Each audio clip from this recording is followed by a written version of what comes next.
Saludos y feliz año nuevo. Hoy vengo a hablar un poquito de cuchillo Glock.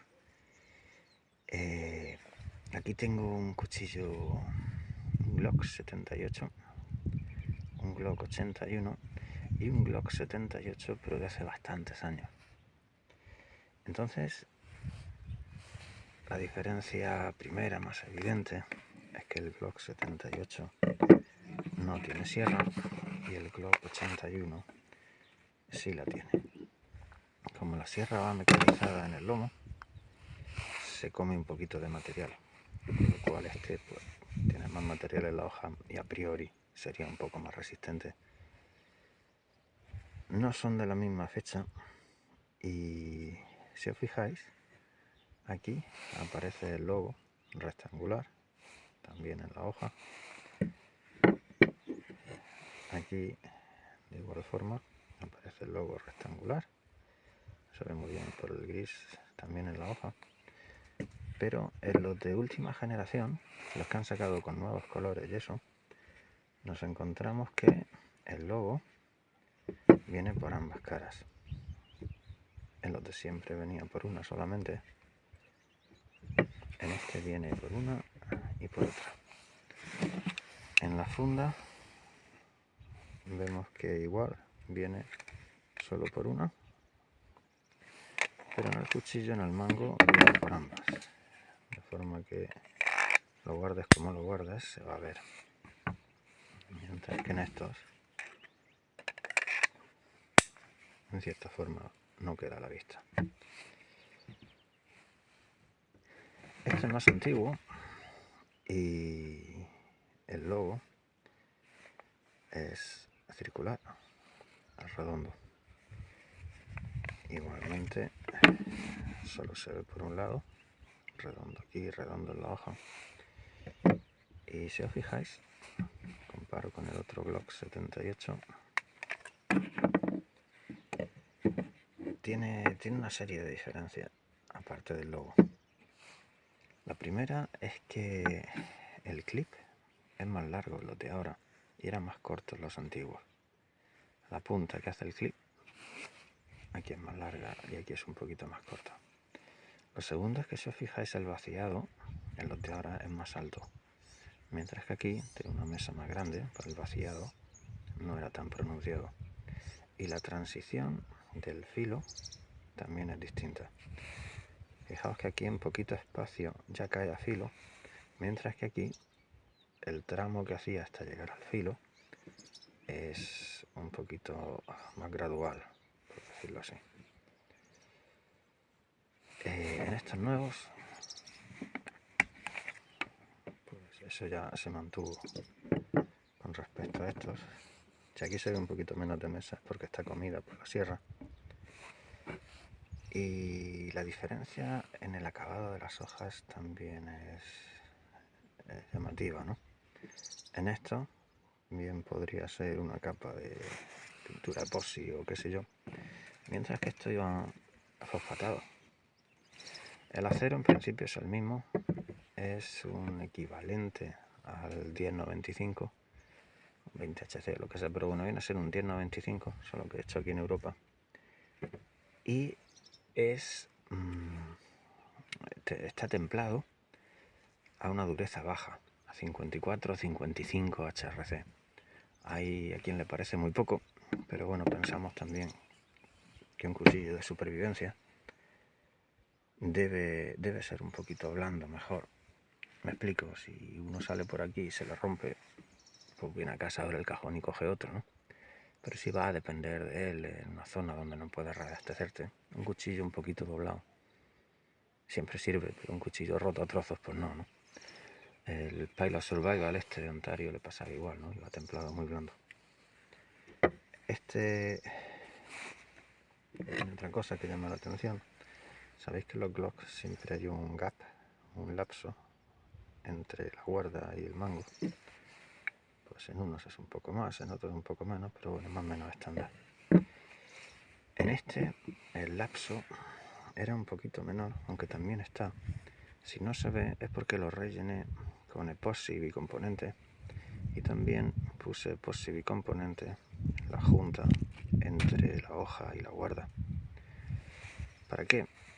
Pues porque si este cuchillo se me moja o se me mojaba, lo único que me tenía que preocupar era de secar bien el metal expuesto, pero no había peligro de que entrara humedad dentro y lo corroyera por dentro. Esa humedad luego le cuesta irse. Así que ahora mismo es un cuchillo con el que se podría bucear incluso, siempre que luego lo seques bien. Estos en cambio, bueno, son nuevos, son encargos tal y van tal cual de fábrica, ¿no? Por lo cual, bueno, yo en ese espacio rellenaría, ¿no? No obstante, la espiga de este cuchillo es muy cortita, es una cosa así. Voy a hacer sitio porque ahora pondré por aquí arriba una imagen de cómo es. Y vemos que la espiga en realidad es cortita. En una radiografía no se aprecia, pero va dentro de una cápsula de otro plástico, de forma que queda como un cilindro que es el que entra dentro del mango. Quiere decir que en realidad también va protegido del agua y tal, pero bueno. Esa espiga puede parecer corta, pero en prueba rompe antes la hoja que el plástico. Este plástico es muy fuerte. Un tipo de nylon, no recuerdo la numeración, el mismo que usan para las pistolas Glock, se supone.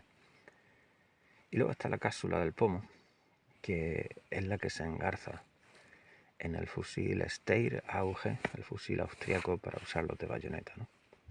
El cuchillo es muy polivalente, lo único que tiene la pala un poquito estrecha. Dicen que si lo usan para buscar minas, que si no sé qué, pero bueno, es un cuchillo, ya digo, barato, bastante resistente a los impactos, se usa mucho para lanzar y muy polivalente. Hay quien este tapón lo remueve, o sea, lo quita y le talla una rosca y le pone ahí una tuerca para usarlo de depósito y eso. De otra forma el tapón es complicado de quitar, es decir, no hay peligro de que se caiga accidentalmente, desde luego. Y puestos a compararlos, por buscar cuchillos de un rango de precios similar, etcétera,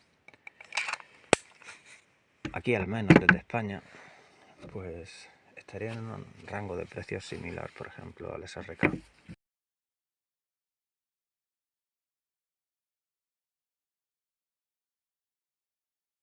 Porque este SRK es en SK5. Quiero decir, si fuera un antiguo SRK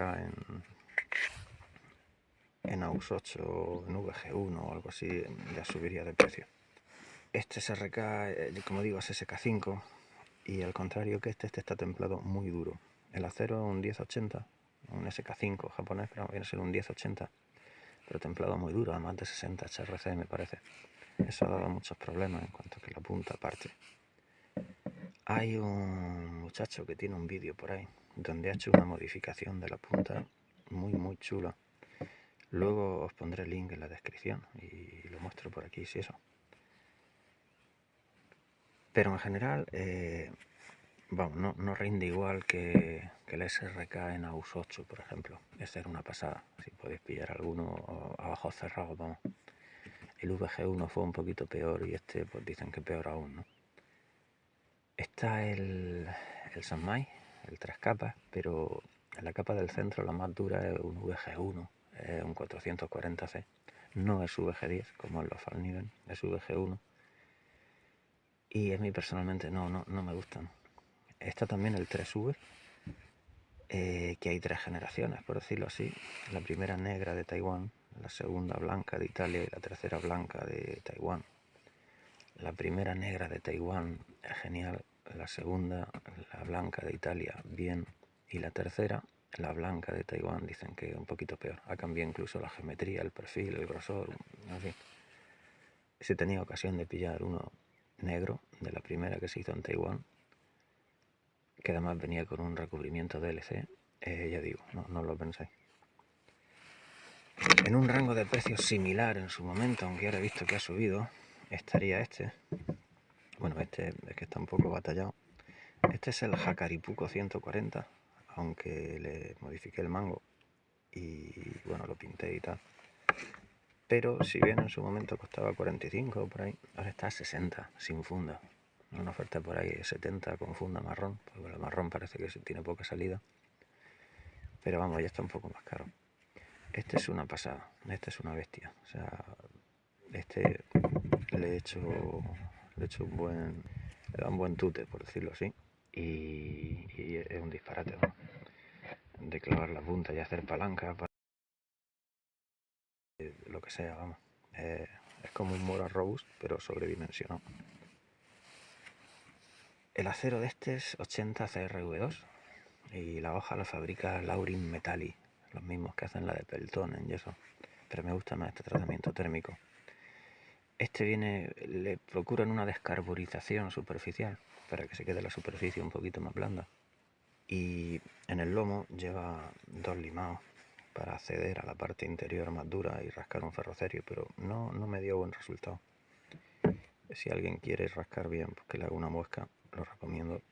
No llega a ser un tratamiento diferencial, tratamiento térmico diferencial. Es más bien eso, que hay una descarburización superficial y la capa más externa pues tiene menos carbono, ¿no? Y un poquito más blanda. En fin, por lo demás ya digo, feliz año. Este año 2025 va a ser entretenido, por decirlo así. Pero bueno, fuerza y esperanza, ¿no? Que de todo se sale.